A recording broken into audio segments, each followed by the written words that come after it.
Salve, salve, meu povo! Eu sou Rodrigo Monteiro, fundador da In-House HR, a sua escola digital para RHs e lideranças. Aqui você aprende sobre o mundo dos recursos humanos, gestão de pessoas e do comportamento humano, além de aprender bastante sobre liderança também.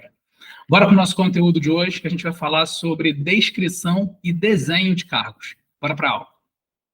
Para começar nossa aula, vamos falar da descrição de cargo. Tem uma pergunta que fica no ar.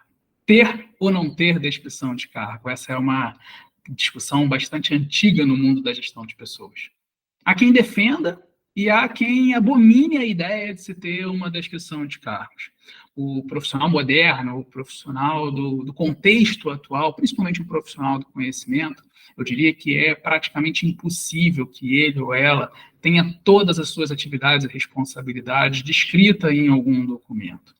Eu sou do time que defende ter uma descrição de cargo. Mas, longe de ser o modelo tradicional que a gente via no passado, com um volume absurdo de informações, a não ser que seja necessário para a organização, tá bom? Eu prefiro ser adepto de um modelo mais simples, mas, de uma maneira ou de outra, a gente precisa necessariamente de um lugar onde a gente possa deixar claro quais são as responsabilidades, quais são as atividades, o que é esperado daquele cargo. Isso vai ajudar a empresa como um todo, vai ajudar o gestor da área, vai ajudar o ocupante do cargo para saber o que é esperado e desempenhar o seu trabalho. Dito isso, vem aqui para a tela comigo que eu quero te mostrar uma coisa. Olha só, deixa eu compartilhar a minha tela com vocês. Agora que vocês já estão vendo a minha tela, vamos dar uma olhada aqui. Deixa eu ativar a minha caneta para eu acompanhar aqui na tela junto com vocês, tá bom? Então vamos lá. Ó. A descrição de cargos, ela é um documento que vai detalhar as responsabilidades, atividades, requisitos e competências técnicas e comportamentais. Como eu falei, pessoal, pode ter muito mais coisa, mas vai depender da realidade, da necessidade da empresa. Eu acho que esse conjunto aqui de itens que eu coloquei já é um baita ponto de partida para a gente. O próximo item é o que a empresa espera do cargo. Como eu falei anteriormente, fica claro o que a empresa espera daquele cargo, isso vai ajudar num montão de coisas que a gente já vai ver. E também o que os colaboradores podem esperar para desempenhar bem as suas funções. Há uma discussão muito grande também no mercado de que as pessoas vão para as organizações e não sabem o que é esperado delas. Esse é um dos motivos pelos quais eu defendo a descrição de cargos. Vai ser fundamental para abastecer os demais subsistemas de RH, então recrutamento e seleção, avaliação de desempenho, remuneração, treinamento e qualquer outro. Esse vai ser o ponto de partida para ajudar a gente a criar todos os planos operacionais, táticos, estratégicos em todos os demais subsistemas da área de recursos humanos. Porque sem saber o que esperar daquele cargo, o que é desejado para aquele cargo, como é que eu vou fazer recrutamento e seleção? Como é que eu vou montar um programa de treinamento? Como é que eu vou saber se a pessoa está bem ou está mal no desempenhar da sua função? É mais ou menos por aí a ideia. Vamos comigo. Passando para o próximo slide, a descrição de cargo, a gente vai ver o seguinte, ó, um modelo mais simples, que é o modelo que eu defendo. Então, a identificação, talvez setor, cargo, ocupante, superior, a missão, as responsabilidades do cargo e os requisitos para se ocupar aquele cargo. Além disso, um conjunto de competências técnicas e comportamentais. Se a gente for pensar num modelo mais completo, a gente teria o seguinte, além da identificação básica que eu coloquei aqui nesse momento anterior para vocês, a gente vai ter uma identificação com alguns detalhes a mais, tá bom? Por exemplo, diretoria, unidade, setor, centro de custo, localidade, outras informações que ajudem a gente a identificar mais esse cargo. Vai de acordo com a tua necessidade. As dimensões do cargo, então, por exemplo, o total de funcionários que aquele cargo lidera, se for o caso, o total de terceiros que lidera, o orçamento que impacta de alguma maneira, a gente vai começar a buscar alguns outros fatores, algumas dimensões para poder mensurar melhor aquele cargo. O organograma pode ter documentos de descrição de cargo que vão aparecer ali, uma fotinha, um esquema do organograma, onde é que aquela pessoa, onde é que aquele cargo está hierarquicamente falando. E o que eu já falei aqui algumas vezes e vou repetir a todo momento, na área da gestão não tem um caminho certo, não tem um caminho errado, não tem uma única direção, tudo precisa ser adaptado. Se você fizer uma pesquisa, uma busca, olhar algumas outras organizações, você vai ter muito mais do que isso. Mas o meu objetivo aqui é principalmente simplificar a vida do RH, como vocês sabem, eu falo do RH não gourmetizado. Então, de uma maneira simples, trouxe aqui algumas ideias para vocês entenderem qual é a composição de uma descrição de cargos, tá bom? Então, fica aqui a ideia final desse slide, no sentido de adaptar a sua realidade. Então, se você parar para pensar, pensa lá numa folha de Word, tá bom? Então, faz de conta que aqui é uma folha de Word, e você vai ter aqui as seções, as divisões da sua tabela, da sua descrição, para poder mostrar ali todos esses itens que eu estou comentando aqui de uma maneira mais simples ou mais completa. Beleza? Uma outra coisa que a gente precisa prestar atenção é o título daquele cargo. Tem muita criatividade no mercado de trabalho, tem muita invenção. O título ele passa por questões psicológicas, enfim, a gente vai ver daqui a pouquinho. Mas o que eu deixo de recomendação é que você dedique um tempo para ele, que você pesquise, que você pense um pouquinho sobre ele. Também vou te dar umas dicas já. Mas é fundamental a gente prestar atenção nisso. Muitas empresas acham, principalmente quando a gente vai levar para as questões de aspectos trabalhistas, que o mero título do cargo é o que importa. Importa muito o que aquele cargo faz, tá? Se você for pensar em termos de processo trabalhista que uma organização pode sofrer, equiparação salarial e tudo mais, importa muito o conteúdo do cargo. A minha questão sobre o título é para te ajudar na gestão da descrição de cargo, alimentando os subsistemas, que você tenha coerência na hora de criar o seu título. Vamos para a tela aqui para você dar uma olhada numa coisa. Então, título, dedique um tempo a ele. Vamos entender um pouco mais, vem comigo. Por que é importante escolher um bom título? Olha os aspectos que a gente vai olhar aqui. Ó. A partir do título, ele vai me ajudar na gestão de cargos e salários da empresa. Então, uma padronização do título vai me ajudar nesse processo de cargo e salário, e aí eu estou falando que isso, consequentemente, também vai alimentar, quando eu tenho a minha estrutura de cargos e salários, isso vai alimentar recrutamento e seleção, isso vai alimentar a avaliação de desempenho, vai alimentar, inclusive, treinamento e desenvolvimento, todos os subsistemas. Se eu tiver isso bem organizado, fica mais fácil alimentar todos esses outros subsistemas. Tem um forte fator, né, da influência do psicológico das pessoas. Quantas pessoas hoje não fazem questão de serem chamadas de gerente, por exemplo, há aquela guerra que a gente sabe aqui no mundo do RH, e que fique claro para todos os demais que estão assistindo o vídeo, a gente tem um gerente de pessoas, aquele que pode admitir, demitir, aprova promoção, aprova aumento salarial, aprova inclusão de treinamento, e a gente tem gerente de processos, né? Seriam aí o gerente de conta, o gerente de serviço, o gerente de projetos, que é diferente talvez do gerente de RH, que é a pessoa responsável por definir os planos estratégicos organizacionais da área de recursos humanos, contratar as pessoas para aquela área. O gestor de projetos, o gestor de serviços, é claro que eles exercem liderança perante as pessoas, mas eles exercem uma liderança do processo, de fazer o processo acontecer. Então, a gente sabe que quando uma organização, por exemplo, tenta tirar esse título de gerente de alguns cargos, há muito problema com as pessoas que o desempenham por causa dessa questão do fator da influência psicológica, né? Se a gente pensar, muitas pessoas que se auto-intitulam CEOs de organização ou diretores, e qualquer mexida a mais que a gente vai dar na questão do título, ela pode gerar questões aí, consequências psicológicas. Então, por isso, pensar muito bem nele na hora que estiver descrevendo os cargos, criando os cargos, fazendo um ajuste para não causar tanto transtorno, tá? Mas tenham esses pontos em mente. Uma outra coisa aqui, que é importante nessas duas análises, nessas duas vertentes, então, a gestão de cargos e salários, esse título bem desenhado para me ajudar na estruturação, além dos subsistemas de RH, a gente vai ter ali um organograma.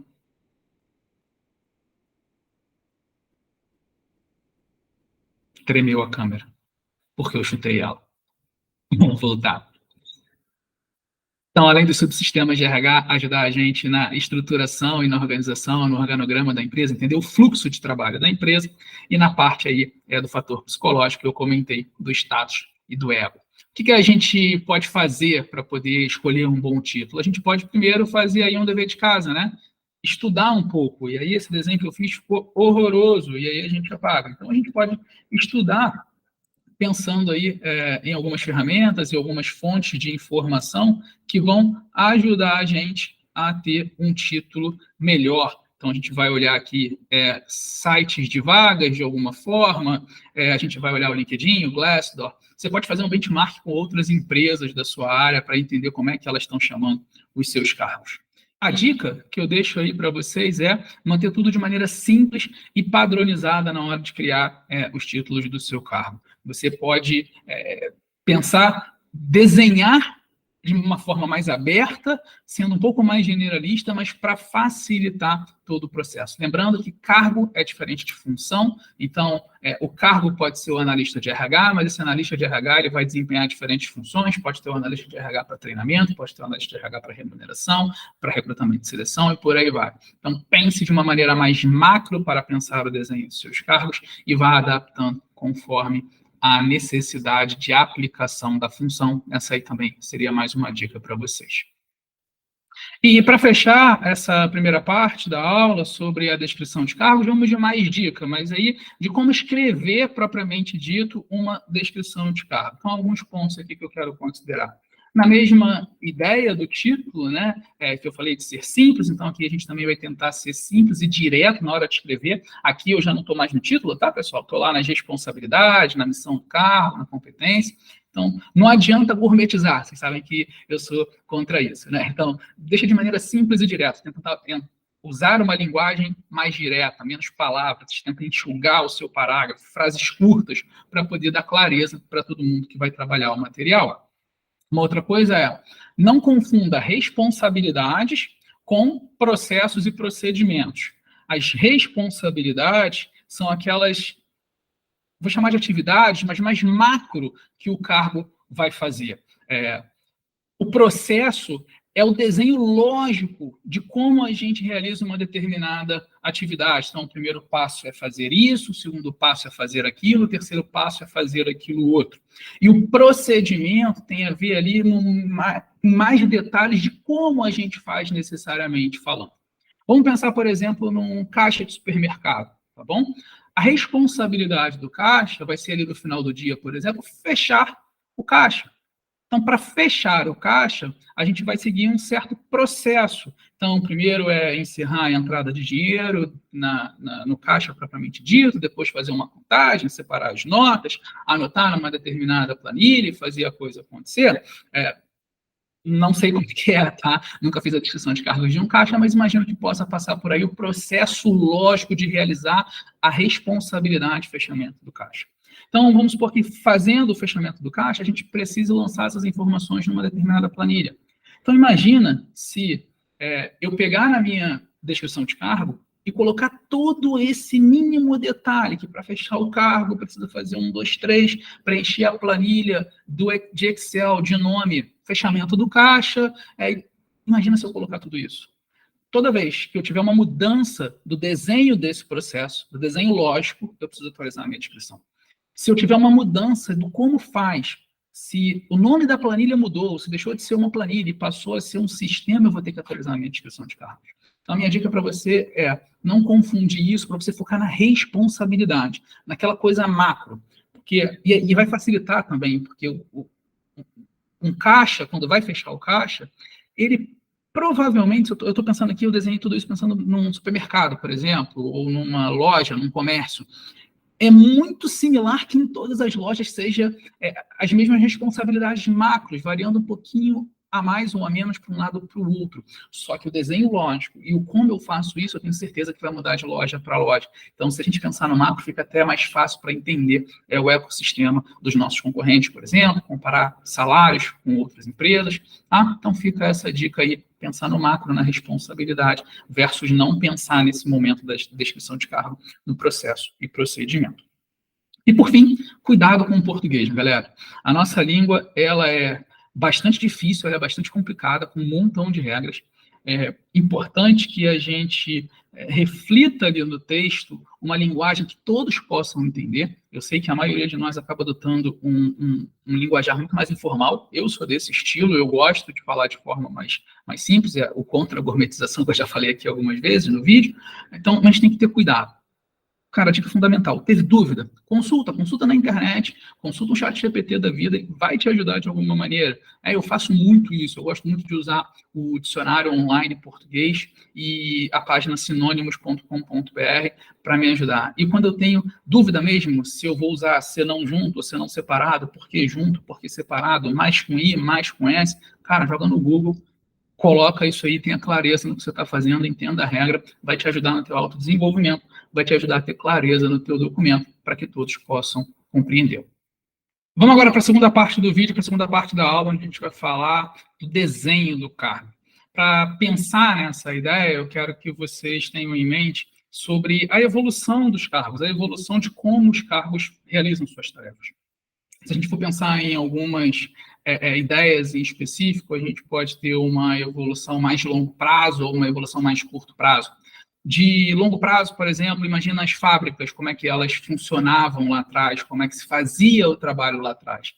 A forma de se fazer o trabalho ela vai sendo influenciada por novas tecnologias, novos pensamentos, novas teorias. A gente vai ajustando o desenho daquele cargo para ajustar a forma com que é feito. Se a gente for pensar em mais curto prazo, a gente pode avaliar uma organização que usa uma planilha para fazer um determinado processo e, de repente, a inserção de um sistema para ajudar nesse processo, nas responsabilidades do cargo, tudo vai acabar mudando um pouco, vai estar influenciado num contexto mais geral. Então, pode ter uma influência pequena, pode ter uma influência grande, mas é importante a gente pensar no desenho do cargo como um todo, de como a gente enxerga aquele cargo, para poder ter uma melhor descrição de cargo, um melhor entendimento de como funciona aquele cargo. Tá bom? Então, a gente vai olhar aqui 4 abordagens, eu vou dividir aqui a minha tela com vocês, para que a gente pense sobre a forma de se realizar o cargo. A gente vai olhar ora para as pessoas, ora para a tarefa, mas eu não quero que você olhe de maneira individual, quero que você considere as 4 abordagens e, ao final dela,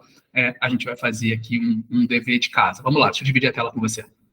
Slide do tio na tela, a gente está partindo aqui dos conceitos dos professores Snell e Morris, no livro Managing Human Resources de 2019, é um livro que eu gosto muito para essa abordagem mais macro aí do RH, e a gente vai olhar as 4 abordagens que são a engenharia industrial, a ergonomia, o enriquecimento e o empoderamento do cargo. Deixa eu passar aqui o slide e vamos comigo, ó. Vamos de cara aqui com a engenharia industrial. Essa é uma abordagem que vai olhar no top-down, o que é o top-down? Vai olhar de cima para baixo a realização do cargo, beleza? Vai focar na tarefa e como ela pode ser feita melhor. Então, vai olhar, vai ter essa visão aqui, ó, de foco na tarefa, vai dar tarefa para a pessoa.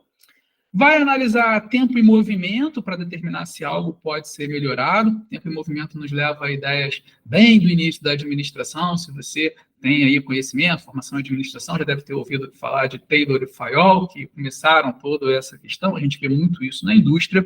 É uma coisa, sim, importante para a indústria, mas também que a gente precisa olhar para qualquer área, qualquer atividade, tá? Apesar do nome ali, engenharia industrial. Então, questão do tempo e movimento, quanto tempo eu faço um relatório, quanto tempo uma peça é produzida dentro de uma organização, são coisas dessa ideia da engenharia industrial. Eu não quero que você fique limitado ao pensar só numa indústria quando estiver vendo aqui essa abordagem, tá? Então, vai ajudar a determinar o tempo esperado para realizar uma tarefa. Pode ser, sim, processo lá da esteira da fábrica, mas pode ser eu. Eu, por exemplo, gosto muito de mensurar o tempo que eu levo para gravar um vídeo, para editar um vídeo, para fazer um relatório, para fazer uma descrição de cargo, fazer uma análise de cargo para uma empresa quando eu recebo um cliente que eu preciso montar a descrição de cargo, quanto tempo eu levo para isso em média. Então, analisar da tarefa, a partir da tarefa, pensar o tempo em movimento, vai me ajudar a entender como é que eu posso realizar o meu trabalho de uma forma melhor. E é isso que eu quero que vocês tenham em mente.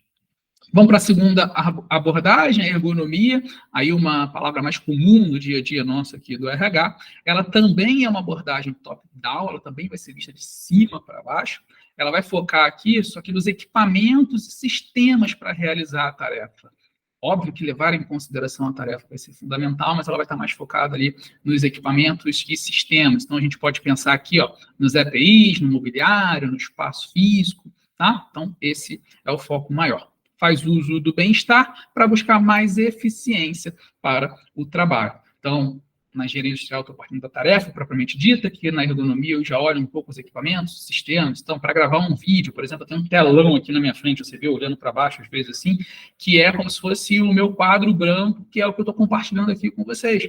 Então, para eu acompanhar, eu tenho que ter uma tela grande. Imagina se fosse uma tela pequenininha, para fazer uma edição de vídeo, eu preciso ter a melhor ferramenta, a melhor ferramenta que eu posso ter na minha realidade, mas uma ferramenta de acordo. A mesma coisa vai ser para realizar qualquer outra tarefa, um ambiente com mais periculosidade, com mais perigo para se trabalhar, com mais cuidados, demanda os EPIs necessários. tá bom? Então, na ergonomia, a gente está olhando equipamentos e sistemas. Na engenharia industrial, a gente estava olhando a partir da tarefa. Enriquecimento da tarefa. Pensa nisso aqui mesmo, a gente vai enriquecer essa tarefa agora. Ó. Essa aqui já é uma abordagem bottom-up, que é de baixo para cima. Ou seja, a gente vai ter que um maior foco na pessoa do que na tarefa. A gente vai olhar para a pessoa, vai pensar na pessoa na hora de analisar o desenho do cargo, a estrutura do cargo. A teoria busca a satisfação das pessoas a partir do enriquecimento da tarefa.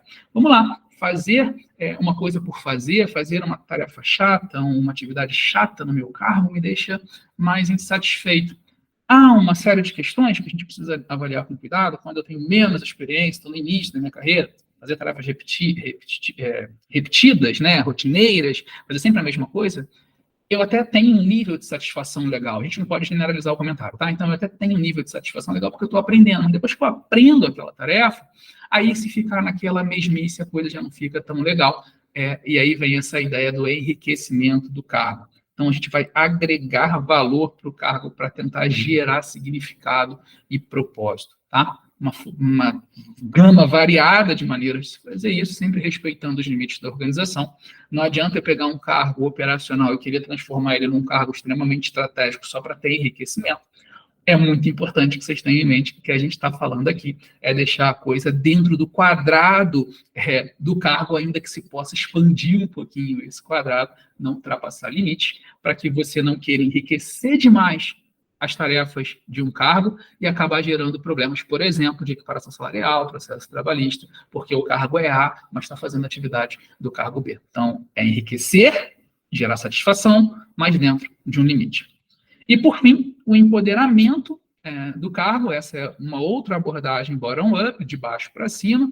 Então, é uma técnica mais solta e menos rígida. Essa é a ideia, dar mais liberdade ao ocupante do cargo sobre como realizar a tarefa. A gente também está olhando a partir da pessoa, mas eu estou dando mais liberdade para a pessoa. Ali no enriquecimento, talvez eu, como RH, uma estrutura formal da empresa, a gente está colocando diretamente ali o que se faz. No empoderamento, eu dou mais essa liberdade para a pessoa. Para fazer isso, não é simples, demanda uma cultura forte que abrace essa causa. Não é qualquer organização que está pronta para dar esse nível de liberdade para as pessoas dentro do seu cargo. O empoderamento no mundo corporativo ele vai gerar inovação, criatividade, colaboração e responsabilidade. Tá? Então, é verdade, não é qualquer empresa que está pronta, mas eu sou da opinião, eu sou do estilo que muitas vezes, independente de onde eu estivesse trabalhando, eu tentava, de alguma forma, empoderar o meu cargo, eu mesmo, independente de qualquer estrutura organizacional. Acredito que quando a empresa consegue também fazer isso de uma maneira mais formalizada, mais direcionada, ela pode se beneficiar, tá bom? Então, a gente viu aqui as 4 abordagens: engenharia industrial, partindo mais da tarefa, ergonomia, partindo mais dos equipamentos e sistemas para se realizar aquela tarefa, o enriquecimento e o empoderamento do cargo, olhando mais do ponto de vista da pessoa, o enriquecimento colocando coisas ali que vão agregar valor para a satisfação das pessoas, o empoderamento dando mais liberdade para que as próprias pessoas possam colocar mais coisas dentro do seu cargo e ter uma satisfação ainda maior e gerar mais efetividade para a realização das tarefas e os resultados esperados daquele cargo. E para a gente fechar o vídeo de hoje, como um bom professor, vocês sabem, eu gosto de deixar um dever de casa para vocês, uma sugestão de tarefa de pegar esse conhecimento aqui e colocar na prática. Conhecimento não te serve de nada se você não aplicar. Então, vamos lá, uma sugestão de dever de casa que você pode fazer, tá? Vamos aqui comigo na tela. Para facilitar o processo, a ideia é que você pegue a sua descrição de cargo, né? O seu cargo. Se a tua empresa não tem, é hora de criar uma. Se a tua empresa já tem, é hora de revisar isso, né? Mas se você ficar confortável de fazer com qualquer outro cargo, é com você mesmo. Então, o que a gente sugere aqui? Primeiro, vamos lá, vamos revisitar os dados de identificação. O que tem lá é suficiente, precisa de mais coisa, uma identificação mais simples, uma identificação mais completa. As responsabilidades principais desse cargo, então, descrever de maneira mais macro o que é isso. Fica a dica, se você não tem, não sabe de onde começar, num partir do zero, eu faço uso muitas vezes do nosso querido e amigo ChatGPT, a inteligência artificial aí da OpenAI, não está me pagando nada para falar isso nesse vídeo, mas ele tem me ajudado muito quando para partir do zero e fazer grandes volumes. Se você não conhece sobre, pode procurar aí no YouTube, mas em breve a gente vai ter um vídeo aqui no canal falando sobre como usar o ChatGPT dentro do RH. Voltando aqui, fazer uma lista de competências técnicas e comportamentais, importante que você saiba. Muitas vezes, essas competências vão partir das responsabilidades, na verdade, eu diria que é praticamente isso, porque eu vejo empresas, às vezes, elas assim, não, eu acho que esse cargo aqui pode fazer desse jeito ou daquele jeito, dos achismos, sem achismo, pessoal. Por isso eu defendo a descrição de carga, olhando para ela que eu vou identificar as competências técnicas e comportamentais para poder avaliar, para poder usar em todo o plano do RH. Então, você olha lá, CHA, você está acostumado, CHA, competência, conhecimentos e habilidades, competências técnicas, atitudes mais ligadas às competências comportamentais. Feita a descrição do cargo, pensa nesse cargo a partir das 4 abordagens aqui, engenharia industrial, ergonomia, enriquecimento, empoderamento. Vai partir do macro, mas aí você vai começar a vir na tua cabeça aquela ideia do processo, aquela ideia do procedimento, da atividade, a parte mais micro ali do teu cargo, começa a olhar e começa a entender, né? Pensar na tarefa, primeiro um ponto de vista da tarefa, como é que você pode melhorar aquilo, depois um ponto de vista de sistemas e equipamentos, como é que você pode melhorar aquilo, um ponto de vista de enriquecimento e empoderamento, como é que você pode melhorar aquilo. Partindo desse conceito da teoria, a gente consegue ter uma boa descrição de cargo efetiva que vai ajudar no dia a dia de trabalho e no processo, na entrega de resultados do RH. Bom, agora com vocês, vai lá, aplica o conhecimento, faz acontecer, entrega um resultado de verdade, agrega valor para a tua organização, cresce na tua carreira, tá certo?